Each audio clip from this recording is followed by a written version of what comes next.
지난주에도 우리가 로마 3장 1절부터 8절까지를 우리가 한번 살펴봤습니다. 오늘은 그 같은 본문을 가지고 두 번째 다시 한번 상고해 보도록 하겠습니다. 오늘 1절을 보면 그런즉 유대인의 나음이 무엇이며 할례의 유익이 무엇이뇨 라고 하는 질문을 통해서 본문 말씀이 시작되었다라고 지난주에 살펴봤습니다.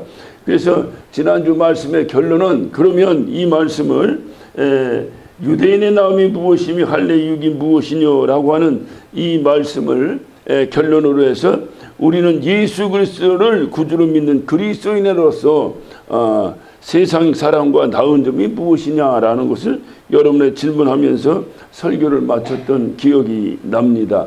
여러분 제가 설교하고 이제 2주 만에 또 이렇게 단에 서게 됐는데 2주 동안 고민 좀 하셨습니까? 네.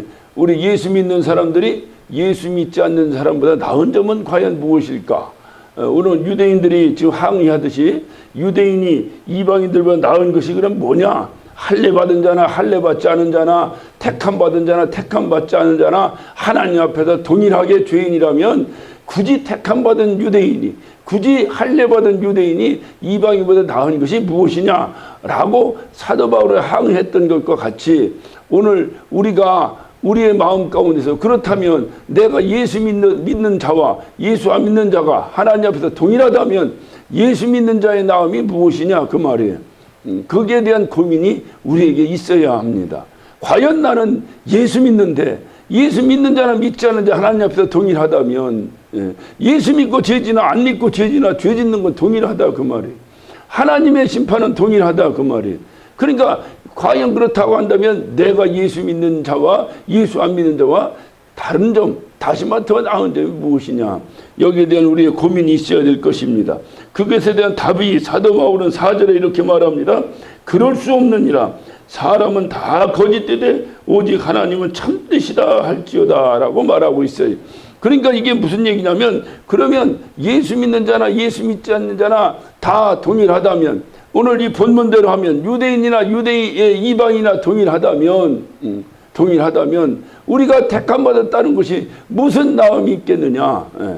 거기에 대한 답으로 그렇지 않다. 다시 말하면 그렇다면 우리를 택해서 유대인들은 어떻게 생각합니까? 나는 하나님의 택함 받은 자다. 그러므로 저 이방인보다 우월하다. 이렇게 생각하고 있는 사람들이에요. 그러나 택함 받은 자나 택함 받지 않는 자나 하나님 앞에서 동일하다 한다면 우리 유대인들이 특별한 것이 무엇이 있느냐라고 이렇게 항의하는 그 유대인들에게 사도 바울은 특별한 것이 있다라고 말하고 있는 거예요. 다시 말해 유대인은 죄짓고 이방인도 죄진다고 해서 유대인들은 우리는 죄를 짓든 뭐하든 하나님이 우리를 택하셨기 때문에 결단코 우리는 하나님의 손에서 놓쳐지지 않는다라고 하는 아주 우월감을 가지고 있었던 사람들이거든요.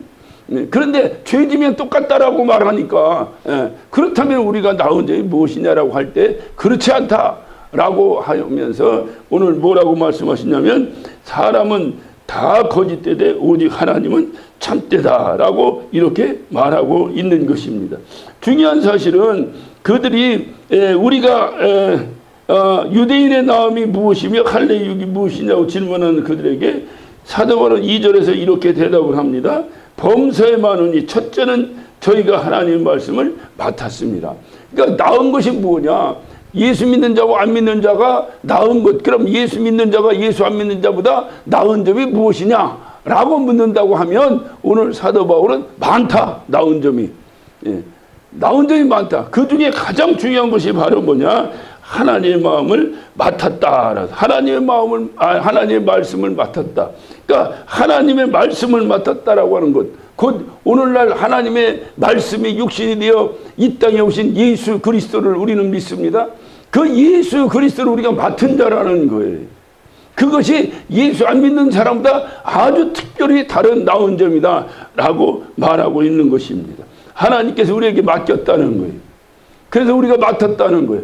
이 맡긴다라고 하는 것을 우리가 원문 성경을 보면 피스테오라고 해서 이것은 그냥 맡기는 것이 아니라 믿고 맡겨주셨다라는 뜻이에요. 믿고 맡겨주셨다. 제가 여러분에게 제가 어떤 특별한 일이 있어서 제가 가지고 있는 아주 귀중한 어떤 무슨 물건이 있었다고 합시다. 이 물건을 내가 들고 갈 수가 없어요. 그렇다고 갖다 버리고 갈 수도 없어요. 그냥 집에 놔두고 갈 수도 없어요. 그럴 때 내가 누구에게 이 물건을 맡긴다 이 말이에요. 야, 이것 좀 내가 돌아올 때까지 네가 좀 맡아줘라 하고 맡긴다 그 말이죠. 이렇게 맡길 때 여러분 아무한테나 맡깁니까? 누구에게 맡깁니까? 바로 믿을 만한 사람에게 맡깁니다. 신뢰감 있는 사람에게 맡깁니다. 마찬가지로 하나님도 우리에게 당신의 독생자 예수 그리스도를 맡겼을 때는 우리에게 믿는 무엇이 있으니까 우리에게 맡겼다. 우리를 신뢰하시니까 우리에게 맡겼다 그 말이에요. 우리의 무엇을 보고 그분은 믿었을까요? 우리가 하나님을 믿는 건 당연한 건데 하나님이 우리를 믿어주신다는 것은 우리의 무엇을 보고 믿어주실까? 그것은 바로 성경 천반을 통해서 흐르는 말씀은 믿음입니다. 우리의 믿음을 보시고 역사하신다는 거예요. 내 믿음대로 될지어다라고 말씀하시는 거예요. 다시 말하면 우리가 하나님을 믿는 믿음을 하나님이 믿어주신다는 거예요. 오늘도 우리가 뭔 인간관계를 맺을 때도 그러죠. 야, 너 나 못 믿냐? 너 나 못 믿냐? 예를 들어 돈 거래를 하더라도 야, 나 급하니까 너 나 1,000만 원만 빌려줘라. 빌려주는 사람은 왜 빌려줍니까? 그 사람을 갚을 줄로 믿으니까 빌려주는 거예요. 근데 안 빌려주면 왜 안 빌려줍니까? 물론 돈이 없어 안 빌려 이런 거 얘기하지 말고 있는데도 안 빌려주는 걸 얘기하는 거예요. 믿을 수가 없으니까 안 빌려주는 거예요. 그럴 때 사람들은 말하면 너 나 못 믿냐? 너 나 못 믿냐? 그러면 너 뭘 보고 믿냐? 하나님께서 우리에게 당신의 독생자 예수 그리스도를 맡기셨을 때는 우리를 믿었다는 거예요. 뭘 보고 믿었냐? 우리가 하나님을 믿어주는 그 믿음을 그가 믿었다는 거예요. 여기서 중요한 겁니다. 우리는 믿음으로 사는 자입니다. 믿음으로 구원받았습니다. 믿음으로 영생 얻었습니다. 그렇다면 그 믿음은 하나님이 믿어주는 믿음이어야 된다는 거예요. 하나님이 믿지 않냐고 나만 하나님 믿는다고 해버리고 하나님은 나는 넌 모른다 하리라. 이럴 때 우리가 어떻게 구원을 받겠어요? 그 구원이라는 건 무조건 나는 너 예수 믿냐? 나 믿습니다. 그럼 너 구원 받은 거야. 이렇게 할 때에 이론적으로는 틀린 말이 아닌데 이거는 분명히 점검을 받아야 됩니다. 과연 내가 믿는 믿음을 하나님도 믿어주실까? 하나님도 나를 믿어주실까? 오늘 이 시간 예배에 참여하신 저와 여러분 모두는 하나님께서 정직하게 가슴에 손 얹고 내가 믿는 믿음을 하나님 믿어주고 계신가? 여기에 대한 확신과 자부심이 있어야 될 것입니다. 그것이 바로 구원의 확신입니다. 내가 믿는 믿음, 내가 하나님 믿는 믿음, 다른 사람 몰라도 하나님은 인정해 주시겠지 라고 하는 확신이 저와 여러분 가운데 반드시 있어야 되는 거예요. 그것을 보고 하나님은 당신의 독생자, 이 세상에 제일 귀한 게 뭐겠어요? 독생자니 그것보다 더 귀한 게 어디 있겠어요? 자식보다 더 귀한 것이 어디 있겠어요? 그것도 하나님의 독생자입니다. 그 예수 그리스도, 말씀이 육신이 돼서 오신 예수 그리스도를 우리에게 맡겨주셨다는 거예요. 이것이 예수 안 믿는 사람과 우리가 큰 차이다. 어떻게 보면 가장 큰 차이다 그 말이에요. 내가 하나님을 믿어주는 것, 내가 하나님을 믿는 것. 여러분 하나님을 믿는다는 것, 여러분이 저를 믿는다고 말을 합니다. 그럼 저를 믿는다는 것은 다른 말로 말하면 제 말에 여러분이 설득되어 있는 거예요. 저를 믿는다는 건 다른 것보다 저 양반 얘기는 내가 믿어 하는 것은 제 말에 여러분이 설득이 되었다 그 말이에요.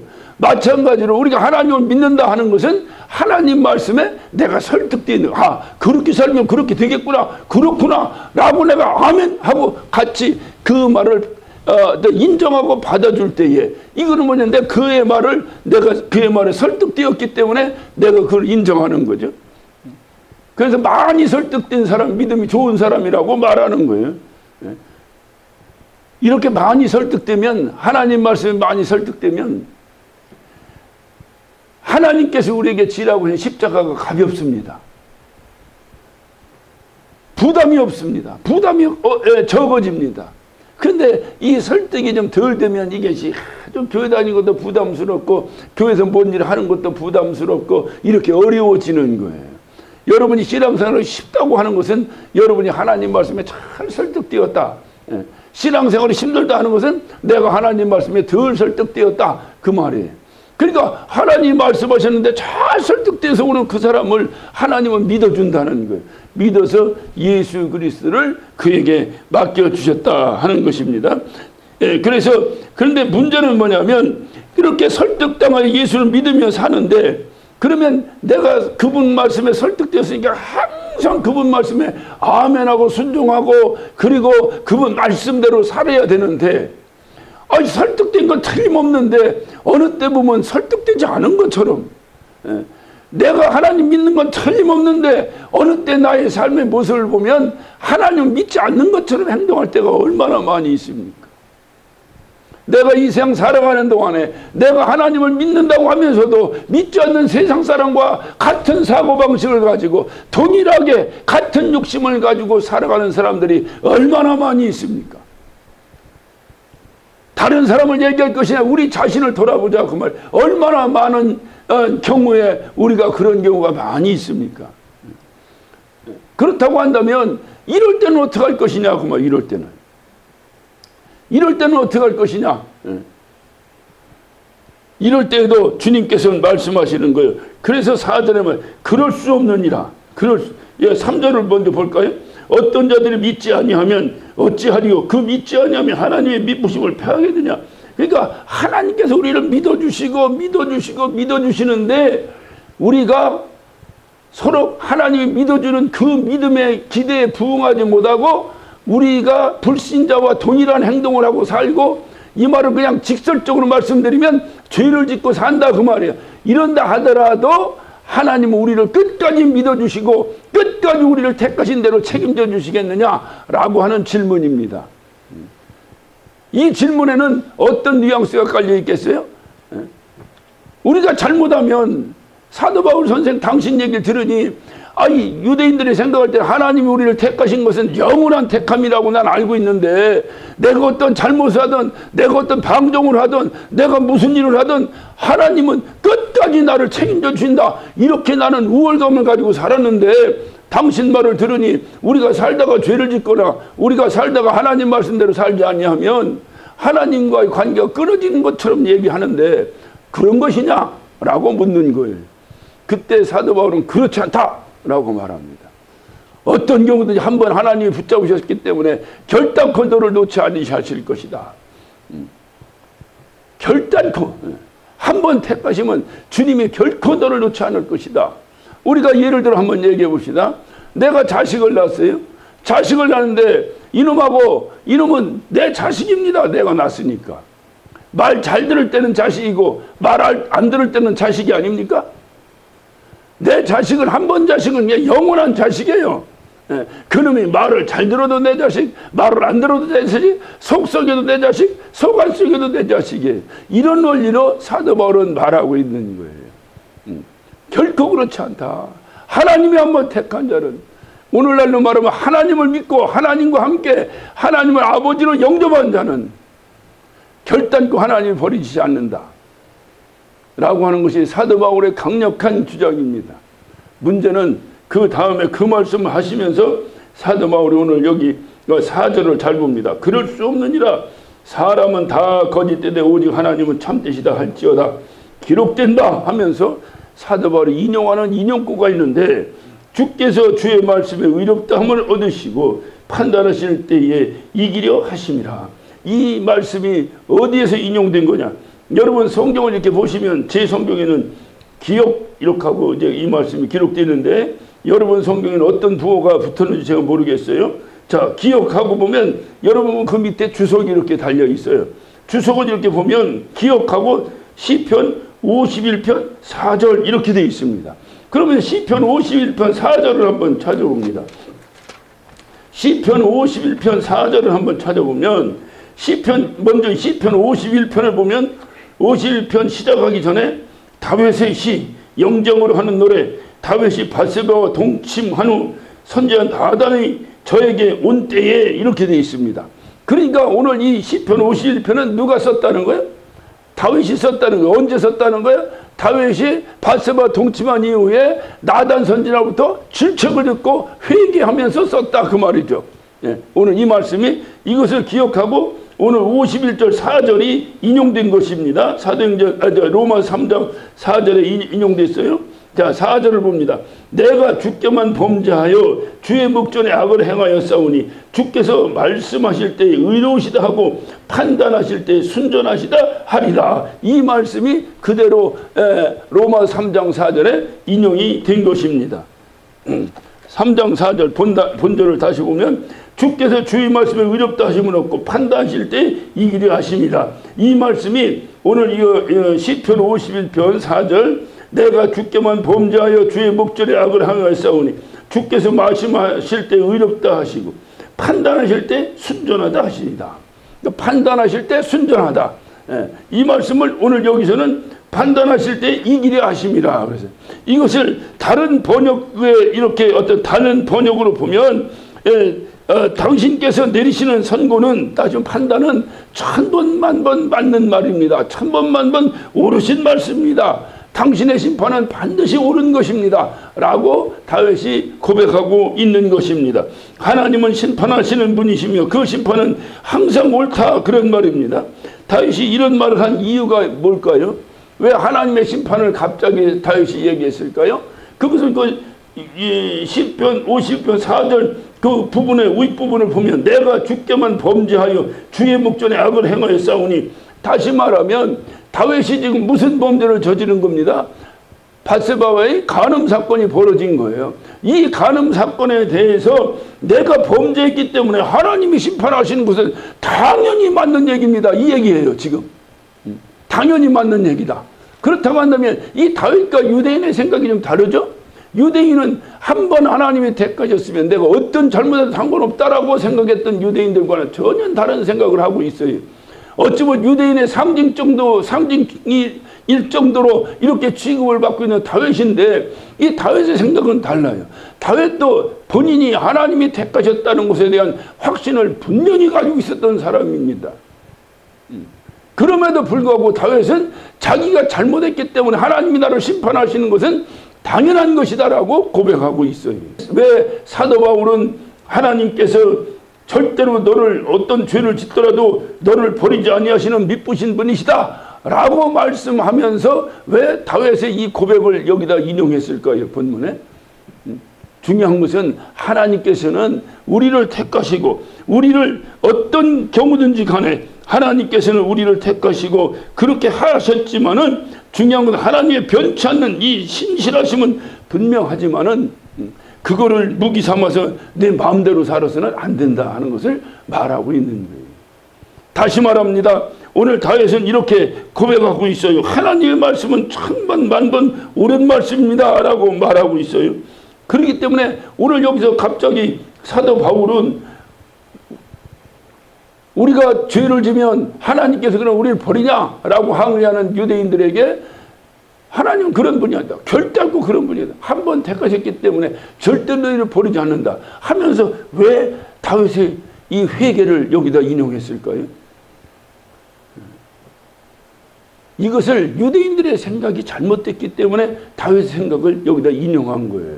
유대인들은 어떻게 생각합니까? 어떤 죄를 져도 하나님은 나를 안 버리신다고는 당당함, 어떤 우월감, 어느 특별함, 이런 어떤 마음을 가지고 있었어요. 그래서 이방인들을 볼 때 지옥의 불쏘시개감도 못 된다고 아주 무시하고 살았습니다. 이와 같이 하나님이 택하시고 하나님이 신실하시고 하나님이 한번 나를 택하셨기 때문에 결단코 나를 버리지 않으신다라고 하는 이 어떤 믿음은 다윗도 동일하게 가지고 있었어요. 그렇지만 유대인들과 다윗의 차이는 뭐냐? 그러기 때문에 하나님 앞에서 잘못했을 때는 버리지 아니하시는 그 하나님 앞에서 내가 방종할 것이 아니라 내가 아무래도 그분은 나를 안 버리시니까 라고 방종하는 것이 아니라 그분이 나를 버리지 못하시도록 해야 한다는 겁니다. 그분은 나를 버리지 아니하시는 분이에요. 그렇기 때문에 그분이 나를 버리지 않도록 내가 해야 된다는 거예요. 그러려고 어떻게 해야 되냐? 죄를 짓지 않고 살아야 된다는 거예요. 죄와 하나님은 거리가 하늘과 땅 차이입니다. 있을 수 없어요. 동에서 섭니다. 그러나 우리 인간은 죄를 안 짓고 살 수가 없어요. 그래서 다윗은 여기서 고백하는 것은 철저한 회개를 말하고 있는 거예요. 하나님과 나의 관계가 끊어지지 않으려면 죄를 짓지 않는 것이 아니라 무엇을 해야 된다고요? 철저한 회개를 해야 된다는 거예요. 내가 무엇을 잘못했을 때 하나님께 철저한 회개를 해야 된다는 거예요. 그러니까 하나님이 신실하시다는 그 신실성에는 우리의 회개를 요구하고 있는 거예요. 하나님의 신실성과의 관계 속에서 내가 조금이라도 더러우면 하나님의 신실성의 관계가 깨진다 이 말이. 그렇기 때문에 이것이 깨지지 않기 위해서는 어떻게 해야 되냐? 날마다 회개하며 살아야 된다. 그 다윗의 회개를 이 바울이 여기다 집어넣은 겁니다. 그래서 다윗은 하나님께서 자기가 택하신 자를 잘 택하셔 주셨다는 사실을 너무나 잘 알고 있었습니다. 그것을 신실하게 어떻든 택하심을 신실하게 지키시는, 다시 말하면 내가 죄를 짓고 내가 어떻든 이제 어떤 잘못했다고 해서 그 신실하신 분이라 해서 그 잘못한 것을 못 본 채 하고 넘어가시는 분이 아니고 나의 택하시고 신실하신 걸 지키기 위해서 그분은 반드시 우리의 회개를 요구하고 계시다는 것을 다윗은 아주 뼛속 깊이 깨닫고 알고 있었던 것입니다. 그래서 다윗은 지금 눈물로 가슴을 치며 회개하고 있는 거예요. 다윗은 하나님의 변치 아니하시는 신실함을 무기삼아 자기 마음대로 죄짓고 사는 그런 사람이 아니었습니다. 그분의 신실함이 있었기 때문에 다윗은 오히려 회개하고 그분의 인자하심에 기대해서 용서를 간구하고 있는 거예요. 나를 버리지 아니하시는 그분. 그러기에 내가 뭔 잘못이 있을 때에 하나님, 난 당신의 기대에 부응하지 못하고 또 죄를 졌네요. 나 좀 용서해 주세요 하면 그분은 나를 결단코 버리지 아니하시고 나를 끌어안아 주시는 분이라고 하는 사실을 믿었던 것입니다. 이것이 바울이 오늘 다윗의 이 시를 인용하면서 오늘 이 로마서 3장을 기록한 중요한 이유, 우리에게 어떤 그 전파하고자 원했던 하나님의 신실성, 바로 신실한 하나님이라 해서 우리가 함부로 살아서는 안 된다. 신실하신 분 앞에서는 우리도 신실하게 그분과 접근해 줘야 한다는 거예요. 그래야 신실한 관계가 이루어지는 거예요. 제가 여러분과의 관계가 좋은데, 그래 나는 여러분과 정말 좋은 관계를 가지려고 하는데 여러분은 자꾸 저하고 좋은 관계를 가지려고 하는데 그 관계를 자꾸 깬다면 내가 그러면 그럼 난 관둘 거야 이럴 수 없잖아요. 그래도 계속 좋은 관계를 가져야 되잖아요. 그때 제 마음이 얼마나 괴롭겠어요. 똑같아요. 하나님 마음이 얼마나 괴롭겠어요. 그러니까 하나님 마음의 그 괴로움, 그것을 우리는 어떻게 해야 되냐. 그러니까 하나님 마음을 괴롭게 하지 않으려면 하나님이 나를 신실하게 대해 주시는 것 같이 나도 그분께 신실하게 대해야 된다 그 말이에요. 그런데 우리는 그렇게 할 수가 없어요. 죄를 집니다. 내가 죄를 져도 그분은 나를 버리지 않는다는 그런 우매한 당당함이 오늘날 우리를 이 모양으로 만드는 거예요. 철저하게 회개해야 돼요. 어떤 일이 있어도 회개해야 돼요. 종교를 개혁했던 종교개혁자 루터는 그가 그 공부하던 법학을 이제 여러분 잘 아시니까 생략하겠습니다만은 어떤 포기하고 그는 이제 수도사가 되기를 결심했습니다. 그래서 그가 수도원에 들어갔어요. 수도원에 들어가서 그가 자기의 어떤 그 이제 수도원의 삶을 사는 거예요. 수도원의 삶이라는 건 우리가 안 살아봤지만 대충 어떤 느낌은 오시겠죠. 그렇게 사는 거예요. 그런데 그 당시에만 해도 천주교, 지금 천주교지만 그때 이제 그게 교회죠. 그 교회의 중요한 어떤 그 이제 하나의 그 뭐라고 해야 되냐 그 하나의 그 어떤 규칙이라고 해야 되나요? 하나의 그 법 가운데 고해성사가 있어요. 이 고해성사가 있어요. 그러니까 항상 가서 내가 뭐 잘못했으면 거기 신부 앞에 가서 고해성사를 하는 겁니다. 근데 거기 다 신부예요. 그러니까 누구한테 고해성사를 해야 됩니까? 그러니까 내가 죄를 졌으면 누구를 데려다가 그 신부 그 앉혀놓고 이거 뭐 커튼을 쳤는지 어쩌는지 뭐 이렇게 해놓고 거기 서서 내가 무슨 죄를 졌습니다. 그러면 그 신부가 내가 네 죄를 사하노라. 그러면 이제 사해지는 거예요. 오늘날도 천주교는 그렇게 하고 있잖아요.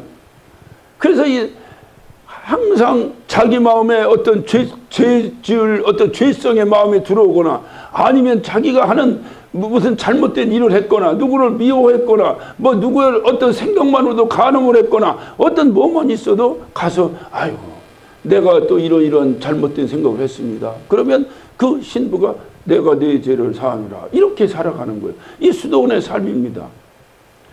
근데 이 수도원의 삶 속에서 이 신부들이 가서 아유 내가 뭔 잘못을 했습니다 할 때 뭔 잘못을 했다고 고백할까요?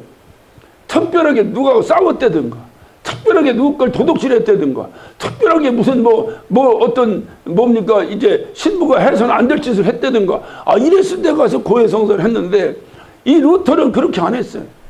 하루에도 수십 번씩 고해성사를 합니다. 그냥 자기 마음에 조금만 보면 아이고 나 수도원 나갈까? 이 마음만 들어도 가서 또 고해성사를 합니다. 자기 마음에 아이고 내가 뭐 어떻게 누구를 좀 미워하나? 그러면 또 가서 또 고해성사. 어떻든 자기 마음에 뭐 요만큼만 자기가 뭔가 하나님 마음에 합당치 못하다고 판단되면 무조건 가서 고해성사를 하는 거예요. 그 고해성사를 하려니까 누구를 앉혀놔야 돼요? 자기 혼자 가서 우리처럼 자기 혼자 가서 회개하면 아무 문제가 없는데 천주교에 누구를 앉혀놔야 되잖아요. 누구를 앉혀놔야 돼요? 신부를 앉혀놓고 해야 되잖아요. 아니 그러니까 고해성사를 그렇게 하는 루터야 본인이 신실해서 좋을지 모르는데 그 고해성사를 날마다 하루에도 수십 번씩 받아줘야 되는 신부 입장을 한번 생각해봐요. 얼마나 귀찮겠어요. 그 이 신부가 어떤 애 친구가 도저히 안 받아주니까 이제 할수 자기랑 가장 친한 친구를 데려다 놓고 날마다 그걸 했다는 거예요. 그랬더니 나중에 이 신부가 그러더라는 거야. 이봐 루터 자네는 좀 죄다운 죄 좀 짓고 와서 고해성사 좀 하게 그랬다는 거예요. 이게 루터의 고백 중에 나와요. 죄다운 죄가 뭐예요? 주님은 마음에 그런 생각을 해도 죄라는데 죄다운 죄가 뭐예요? 꼭 그 행위를 해야 되겠어요? 왜 루터가 그렇게 했을까요? 하나님의 신실하심 앞에서 하나님의 신실하심에 오명이 달리지 않도록 하나님의 신실하심에 때가 묻지 않도록 하려고 하나님과 나와의 관계의 신실하심 앞에 문제가 생기지 않도록 하기 위해서 끊임없이 하나님은 분명히 이제 오늘 여기 말씀에도 그렇게 말씀하시고 계시지만 하나님은 절대로 이게 잘못되신 분이 아니다 그 말이에요. 문제는 뭐냐? 우리가 문제다 이 말. 우리가 문제인데 이 우리가 문제인 우리가 하나님 앞에 날마다 신실함을 위해서 때를 닦아야 되는데 그것이 바로 뭐냐? 그것이 바로 회개라는 거예요. 회개. 그래서 다윗의 이 어떤 회개를 오늘 바울은 여기다가 이제 인용하고 있는 것입니다. 그래서 다윗과 바울은 그렇게 어떤 유대인들처럼 자기의 우월함이나 특별성, 특권을 생각하지 않았는데 하나님의 신실하심은 회개에 대한 죄 용서에 두고 있었다는 것. 이것이 오늘날 우리에게 전승되는 믿음입니다. 여러분 신실하신 하나님을 믿으시면 아멘 하시기 바랍니다. 신실하시다는 걸 한 번 말씀하시고 변치 않으신다는 거예요. 믿을만 하신 분이라는 거예요. 믿을만 하신다. 저분은 다른 건 몰라도 저분은 믿을만 하시다. 그래서 한 번 내가 너를 택했으니 버리지 않겠다 하신 그 말씀을 믿습니다. 그러니까 이후로 내가 어떻게 살든지 저분을 안 버리실 테니까 이렇게 믿는 것은 신실하신 관계가 아니다는 거예요. 내가 그분이 나를 버리지 아니하시니 그렇다면 나도 저분과 신실한 관계를 유지하는 것이 합당하지 않겠느냐 이렇게 생각하는 것이 그분과 우리와의 합당한 생각이요 관계라는 거예요.